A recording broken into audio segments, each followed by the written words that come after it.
3분 동안 집중해주세요. 혹시 명동이나 성수동, 올리브영 가보셨나요? 진짜 발 디딜 틈 없을 정도로 외국인들이 정말 꽉꽉 차 있어요. K-팝, K-드라마, K-푸드에 이어서 요즘 대세는 K-뷰티 아니겠습니까? 작년 한국 화장품 수출액이 미국을 제치고 무려 세계 2위를 찍었거든요. 도대체 왜 전 세계인들이 한국 화장품에 열광할까요? 그 이면에는 딱 3가지 성공 공식이 있습니다. 첫 번째 공식은 미의 기준을 바꿔버렸다는 거예요. 원래 아름다움은 나라마다 기준이 다 달라요. 서구권은 진한 색조가 주류여서 태닝으로 좀 까무잡잡하게, 세딩으로 윤곽 강하게, 한마디로 진하고 선명한 얼굴, 이게 예쁨의 정석이었는데요. 이 정석이 한국 컨텐츠를 만나면서 한순간에 흔들려 버린 거예요. 넷플릭스나 SNS에 BTS, 그리고 블랙핑크, 에스파 등등 한국 연예인들이 막 나오는데 외국인들 눈에 이 사람들 피부가 충격이었거든요. 화장을 떡 칠한 것도 아닌데 맑고 투명하고 엄청 좀 깨끗해 보이고. 그래서 요즘 SNS 보면 해외 유튜버, 틱토커들이 코리안 스킨케어 루틴을 이렇게 막 올리더라고요. 토너 패드 붙이는 법, 뭐 에센스 바르는 순서까지 한국 방식 그대로를 따라하는 거죠. 이게 그냥 단순히 한국 화장품 유행이래, 나도 하나 사볼까? 이 수준이 아니에요. 매일 씻고 바르는 습관, 그 일상 자체가 한국식으로 변해버린 겁니다. 두 번째 공식은 기술력. 외신들이 한국 스킨케어 보고 이렇게 말해요. 마치 미래에서 온 화장품 같다. 왜 이런 말이 나올까요? 대표적으로 선크림을 보면 알아요. 얼마 전 미국 FDA에서 피부암 예방하려면 선크림 꼭 바르라고 이렇게 발표했거든요. 그러면서 미국 선크림 수요가 폭발했어요. 문제는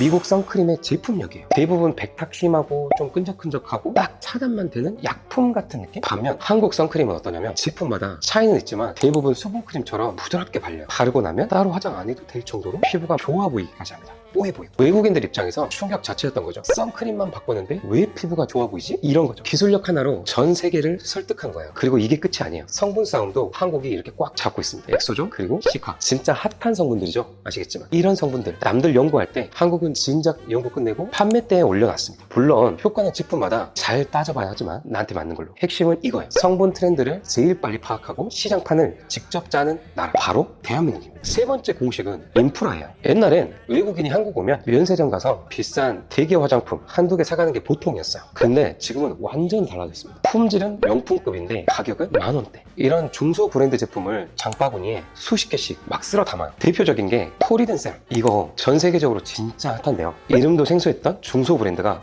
어떻게 전 세계적으로 핫템이 되었을까요? 그 비밀은 바로 제조 인프라에 있어요. 큰 자본 없어도 좋은 아이디어만 있으면 대기업급 화장품을 만들어내는 곳. 즉 한국의 OEM, ODM 공장들이 뒤를 탄탄하게 딱 받쳐주고 있거든요. 그러니까 작은 브랜드도 명품급을 빠르게 찍어내고 그게 품절 대량까지 간 거예요. 자, 이제 K 화장품은 어쩌다 사는 기념품이 아니에요. 매일 아침 저녁 바르는 전 세계적으로 필수템이자 글로벌 뷰티 시장의 메인이 됐습니다. 생각해보면 진짜 신기하지 않나요? 지구본을 보면 조그만 땅 덩어리잖아요, 대한민국이. 이 대한민국이 전 세계의 뷰티 트렌드를 결정한다는 게